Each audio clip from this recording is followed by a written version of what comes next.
Yele ye ye ye ye yele yele ye ye ye ye yele ye ye ye ye wuzi wuzi wuzi ba seleba yele ye ye ye ye yele yele ye ye ye ye yele ye. Bonjour, bonsoir, bon après-midi, tout dépend du fuseau horaire à travers lequel vous nous recevez aujourd'hui, mesdames, messieurs.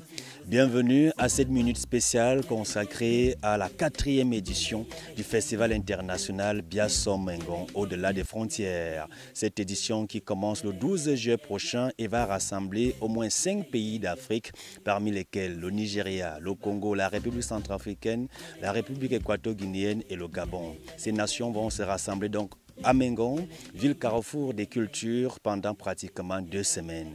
Et quoi de mieux pendant cette période de pouvoir échanger avec le public du Cameroun et d'Afrique pour pouvoir exposer aux yeux du monde les valeurs culturelles et sportives de notre nation.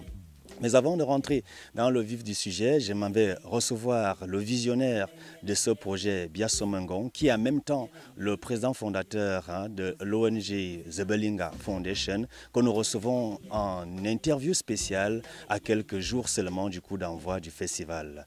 Professeur, bonjour. Bonjour. Bienvenue au Cameroun. Merci. Comment vous vous sentez à la maison depuis quelques jours? Je me sens très très bien. C'est toujours un plaisir d'être chez soi. Un peu fatigué entre le décalage horaire et tous les préparatifs pour le festival, mais ça va très bien. Qu'est-ce qu'on a mangé au pays depuis qu'on est arrivé? Bon, beaucoup de légumes, mais aussi des viandes, du poisson aussi, et la nourriture est toujours très excellente, de très bonne qualité. Voilà, merci bien. Voici quelques semaines aujourd'hui, et peut-être même plus d'un mois, que nous annonçons le festival Biasso Mengon. On en parle tout à l'heure, mais pour la gouverne de nos téléspectateurs et les auditeurs qui nous suivent à travers les réseaux sociaux, les chaînes de télévision, les radios, on parle de la fondation Belinga ou The Belinga Foundation en tant que promoteur ou président fondateur de cette ONG. Est-ce que vous pouvez, à l'endroit de ceux qui nous regardent, nous donner les tenants et les aboutissants de ce projet? Oui, la Fondation Belinga est une ONG apolitique visant le développement rural durable des populations a priori villageoises, car nous croyons que le développement va se faire à partir du village et ensuite vers la ville et ensuite vers d'autres pays et peut-être, pourquoi pas, d'autres continents. Nous nous basons sur l'art, la culture, la santé, l'éducation et le développement durable. Ce sont là les 5 piliers qui sont, nous croyons, essentiels au développement d'une civilisation, d'une culture telle que la nôtre.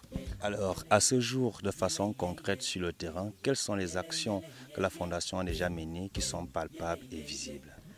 Disons que nous avons commencé avec une sensibilisation auprès des populations, celle de Mengon, les 49 villages de l'arrondissement de Mengon, très bel arrondissement, ville carrefour aujourd'hui.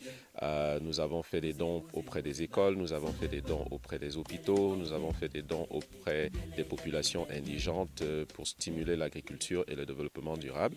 Mais chaque mois, nous avons des secteurs d'activité tels que art et culture, où nous faisons un soir au village chaque mois, regroupant plusieurs villages d'un clan particulier et nous les aidons à promouvoir leur propre culture, leur propre histoire. Chaque mois aussi, nous avons une descente de santé que nous appelons Santé Zéro, où nous amenons le personnel de la santé moderne avec le personnel de la santé traditionnelle pour donner des soins gratuits auprès des populations. Nous incluons la médecine générale, mais aussi l'ophtalmologie et les soins dentaires.